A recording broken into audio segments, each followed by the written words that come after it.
আমরা আমাদের আশেপাশে বাড়ির ভাই বোন প্রতিবেশী যারা কবরের মধ্যে সাহিত্য অবস্থায় আছে ওদের সবাই জান্নাত কামনা করছি, বলছে আমিন। সম্মানিত উপস্থিতি, আমি হচ্ছে আনোয়ার সিদ্দিক চৌধুরী। আমার বাড়ি 10 নম্বর সলিমপুর ইউনিয়নের 1 নম্বর ওয়ার্ড চৌধুরী বাড়ি। আমার নাম সিদ্দিক আহমদ চৌধুরী, অনেকে সিউসা হিসেবে ছিলেন। তিনি একজন সরকারি উচ্চপদস্থ কর্মকর্তা ছিলেন। আমরা 7 ভাই 3 বোন, আমি সবচেয়ে ছোট। আলহামদুলিল্লাহ, আগামী যে ত্রয়োদশ জাতীয় সংসদ নির্বাচন হতে যাচ্ছে, এতে আমাকে আমার সংগঠনের পক্ষ থেকে বাংলাদেশ জামাতের পক্ষ থেকে নমিনেশন দেওয়া হয়েছে।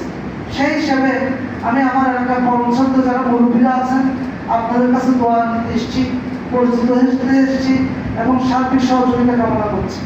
সম্মানিত উপস্থিতি, আল্লাহ রাব্বুল আলামিন যদি আমাদেরকে আপনাদের দোয়ার বরকতে ক্ষমতা প্রাপ্ত করেন, দায়িত্ব প্রাপ্ত করেন, তাহলে ইনশাআল্লাহ আমরা সর্বাত্মক চেষ্টা করব এই দেশ থেকে যে দুর্নীতি চলে যায়, এই দেশ থেকে যে হানাহানি মারামারি চলে যায়, পারস্পরিক ঝগড়া বিবাদ চলে যায়। এটা হচ্ছে আমাদের প্রথম কাজ। কোনো অবস্থায় আমরা ডিভিশন করবো না।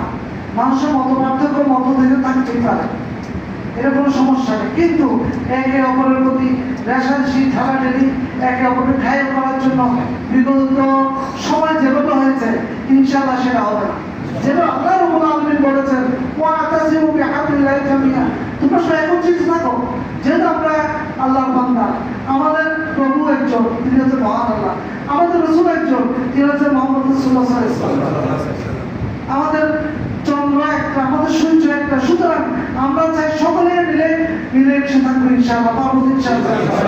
আর যদি আল্লাহ তৌফিক দেন, শুরুতে আমাদের এই এলাকার যারা যুবকেরা আছে, আমি আপ্রাণ চেষ্টা করবো তাদের বেকারত্ব না থাকে, বরঞ্চ তাদের হয়তো চাকরি, নয়তো ব্যবসা হকালানি, নয়তো একটা এন্টারপ্রেনার হিসেবে আমরা চেষ্টা করবো ইনশাআল্লাহ।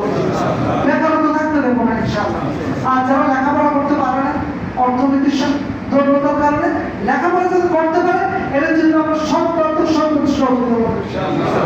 সম্মানিত পরিশেষে আমি আপনাদের একজন সন্তান হিসেবে, আমি আপনাদের ছেলে হিসেবে, আমি একজন আপনাদের ছোট ভাই হিসেবে আশা করছি আপনি আমাদের দোয়া করবেন। আমি কি আশা করতে পারি? এটা আপনাদের কাছ থেকে আমার আশা, এটা আপনাদের কাছে আমার প্রার্থনা। যদি আল্লাহ রাব্বুল আলামিন আপনাদের আমাদের আশা কবুল করেন, অবশ্যই আমাদের বড় শ্রদ্ধেয় ব্যক্তিবর্গের আমি একজন স্নেহাস্পদ ভাই হিসেবে, সন্তান হিসেবে আমি কাজ করে দেবো ইনশাআল্লাহ।